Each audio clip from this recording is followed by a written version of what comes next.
हिंदुस्तान में और दुनिया में लोगों के दिल पर राज करना शुरू किया। अल्लाह ने उसको नवाजा था, मगर आज अगर राहुल गांधी जी ने उस इंसान को पसंद किया, 33-34 साल के जो हमारे राष्ट्रीय चेयरमैन हैं, और उनको अपर हाउस भेजा, तो वही सोच है, मुझे लगता है जो नाना की सोच थी वही राहुल जी की सोच है। मैं उन चीजों को बड़ा आसानी से कोरिलेट करता हूं कि उस नफरत भरे माहौल में जब धर्म के नाम पर एक मुल्क को बनाया था लोगों ने, Pakistan, Islamic state of Pakistan, तब इस हिंदुस्तान से लोग पलायन कर रहे थे और नफरती लोग भाई को भाई से लड़ा के कत्लेआम हो रहा था। दोनों तरफ खून की नदियां थी। वारे कांग्रेस की विचारधारा, वारे महात्मा गांधी, कैसे थे पंडित जवाहरलाल नेहरू, कैसे थे मौलाना आजाद, कि वो जामा मस्जिद की सीढ़ी पे खड़े होके बोल रहे, अरे लोगों कहां जा रहे हो। ये जामा मस्जिद के मीनारे पुकार पुकार के कह रहे हैं कि तुम्हारे आबाओ अजदाद की खबरें यहां हैं। आप पढ़ लो उनके जो भाषण है उनका। मौलाना आजाद ने कहा, अरे कल ही का तो दिन था कि तुम्हारा कारवां जमुना के किनारे रुका था और वहां वजू किया था और वहां नमाज पढ़े थे। कहां जा रहे हो, कौन सा दर्स इस्लाम का लेके जा रहे हो। जिस मुल्क में पैदा हुए हो सबसे पहले उस मुल्क की मिट्टी से मोहब्बत करो अपनी जान से ज्यादा, तब तुम सच्चे मुसलमान हो। और उस नफरत भरे माहौल में जो सबसे इंपॉर्टेंट चीज होता है, उस कांग्रेस ने वैसे इंसान को हिंदुस्तान का पहला शिक्षा मंत्री बनाया। 8 साल रहे, तमाम वैसे इंस्टीट्यूशंस का निर्माण हुआ, सच्चे इतिहास का निर्माण हुआ। आज सबसे ज्यादा अगर ये जो अलग मकतबे फिक्र के लोग हैं, राष्ट्रीय स्वयं संघ के लोग, उनका सबसे ज्यादा वार है डिपार्टमेंट ऑफ हिस्ट्री। इतिहास को बदलने की कोशिश कर रहे हैं, क्योंकि भाई आज के युग में जो दिखता है वही बिकता है। लोकतंत्र का चौथा स्तंभ हमेशा नफरत दिखा रहा है,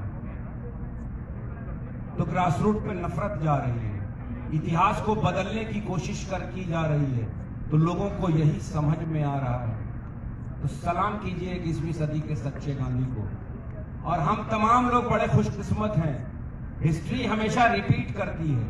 हमारे आबाओ अजदाद को मौका मिला था महात्मा गांधी, पंडित जवाहरलाल नेहरू और मौलाना आजाद के नेतृत्व में कुर्बानी देने का, अंग्रेजों के उस नफरत भरे राजपाट को खत्म करने के लिए।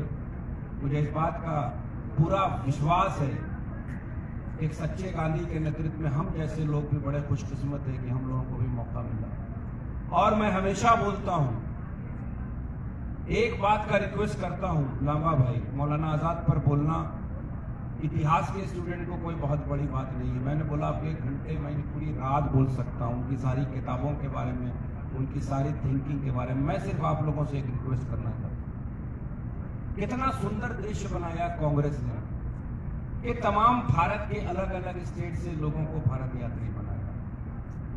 हम लोगों को अलग अलग भाषा, अलग अलग संस्कृति, अलग अलग लोगों को समझने की जरूरत थी। 2 महीने से ज्यादा गुजर गए, हम लोगों का वैसा कोई इंटरैक्शन नहीं हुआ। क्योंकि आज मौका है एक ऐसे इंसान के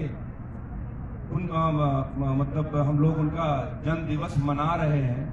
मुझे इस बात को कहने में कोई संकोच नहीं है कि जो हम सबसे पहला मैं हमेशा, वैभव जी ने एक दिन मुझे कहा कि आप बीमार लग रहे हैं। हमने कहा सरवन भाई हमेशा हमारे साथ रहते हैं। डॉक्टर ने कहा रेस्ट कर लो, ये साहब भी बोले कि रेस्ट कर लीजिए। हम बोला हम जिस दिन रेस्ट करेंगे उस दिन बीमार पड़ जाएंगे। मैं आपको यकीन से कहता हूं, मैं दिमाग से भारत जोड़ो यात्री नहीं हूं, मैं यहां से हूं। क्यों हूं यहां से? मुझे पता है, मैं अपनी नजरों से देख रहा हूं, पता नहीं और लोग देख रहे हैं कि हिंदुस्तान का संविधान खतरे में है। कैसी मार्केटिंग की हमारे नेताओं ने पार्टी के। मुझे तो बहुत कम वक्त हुआ है कांग्रेस में आने से।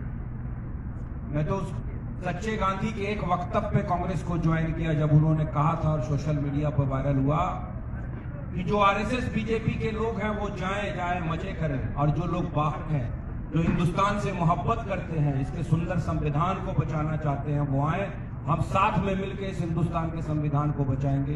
तभी इमरान प्रताप गढ़ी जी की मैंने बात दिल्ली के आईसीसी में हमने कांग्रेस ज्वाइन की। ये तो मैं एक छोटी सी जमात का अध्यक्ष था, बिहार में संघर्ष करता रहता था मुद्दों पे हमेशा।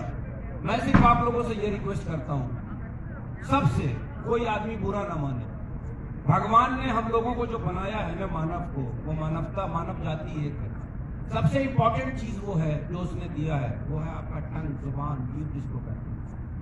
यही जुबान आपको मिठाई भी खिलवाती है, यही जुबान आपको लाठी भी खिलवाती है।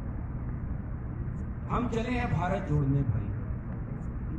नफरत को कभी नफरत से खत्म नहीं किया जाता है, इतिहास गवाह है। नफरत हमेशा मोहब्बत के दर्द से खत्म होती है।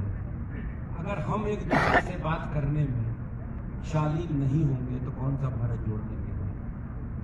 मेरी बात हो सकता है बहुत सारे लोगों को बुरी लगे, मगर मैं इतना दिन से मेरा ऑब्जर्वेशन है, मैं हर कुछ दिनों के बाद अलग अलग ग्रुप के साथ रहता हूँ, इंटरैक्ट करता हूँ। मुझे लगा इस बात का, इससे पहले वाली जो ब्रीड थी, जिसके प्रोडक्ट लंबा भाई है, जिसके प्रोडक्ट मोहित साहब हैं, जिसके प्रोडक्ट हमारे टुन्ना भैया हैं, जिसके प्रोडक्ट शहनवाज साहब हैं, प्रमोद जी हैं, मुझे लगा प्रॉपर ग्रूमिंग कांग्रेस। भैया आप बुरा नहीं मानिएगा, हम हाथ जोड़ के रिक्वेस्ट करते हैं। बहुत बड़ा प्रण लेके निकले हैं, कोई फैनफेयर नहीं है। हम उसी हिंदुस्तान की गंगा जमनी तहजीब को फिर से बचाना चाहते हैं जिसके लिए पंडित नेहरू और मौलाना आजाद उस नफरत भरे माहौल में एक साथ खड़े होकर क्या वक्तव्य देते थे। एक बोलते थे कि मैं सच्चा ब्राह्मण हूं मगर मुझे पता है सनातन क्या कहता है, और एक बोलते थे मैं सच्चा मुसलमान हूं, मुझे पता है इस्लाम क्या कहता है। सनातन कहता है वसुदेव कुटुंबकम, सनातन कहता है सर्वधर्म संभव, इस्लाम कहता है खिदमत खल्क से बड़ी कोई इबादत नहीं है। ये जो चंद धर्म के ठेकेदारों ने रेडिकलाइजेशन करके संजय को सलीम से लड़ाया है, दुख इस बात का है। हिंदुस्तान बचेगा तब हमारे आने वाले जनरेशन का फ्यूचर यहाँ है। हिंदुस्तान का संविधान बचेगा तभी समाज के हर वर्ग को जो मौलिक अधिकार उस संविधान में दिया गया है। कैसे आपको नींद आती है रात में वो दृश्य देख के मौलवी का। मैं तो बहुत परेशान था, मैंने कहा मगर पता चला कि यहाँ परमिशन नहीं है। मुझे लगा भाई democracy is the government for the people, chosen by people. हमारा वोट बराबर है, जितना वोट में हमारे ताकत है उतना ही वोट गिनती नरेंद्र मोदी की होती है लंबा भाई। मैं सिर्फ एक बात ये कह के अपनी बात खत्म करता हूँ। वो कैसा दृश्य था कि गरीब बच्चे की जान जा रही थी, 100 कुछ लोग चले गए और बादशाह वक्त पॉलिटिकल प्रोग्राम कर रहे थे, अपना कपड़ा बदल रहे थे। तुम कांग्रेस की कौन सी बराबरी करोगे। मुझे याद है जब बाटला हाउस इनकाउंटर हुआ था, हमारे आदरणीय होम मिनिस्टर शिवराज पाटिल जी थे, बाटला हाउस इनकाउंटर में गए थे तो सफारी का कलर दूसरा था और शाम के प्रेस कॉन्फ्रेंस में कपड़ा चेंज कर लिया था। उसी ग्राउंड पर उनको उस पद से इस्तीफा देना पड़ा था। ये है कांग्रेस साहब, तुम कौन सी बात करते हो। आदिल के साथ खड़े तुम बलात्कारी को संस्कारी बोलते हो। हमारे पास सिद्धांत अच्छा, हमारा प्रोडक्ट अच्छा, हमारा लीडर सबसे अच्छा, फिर हम मार्केटिंग क्यों नहीं कर पा रहे हैं? क्योंकि हम अपने विचारों को, उस सिद्धांत को उतार नहीं पा रहे। इसलिए भाई हम हाथ जोड़ के विनती करते हैं तमाम लोगों से।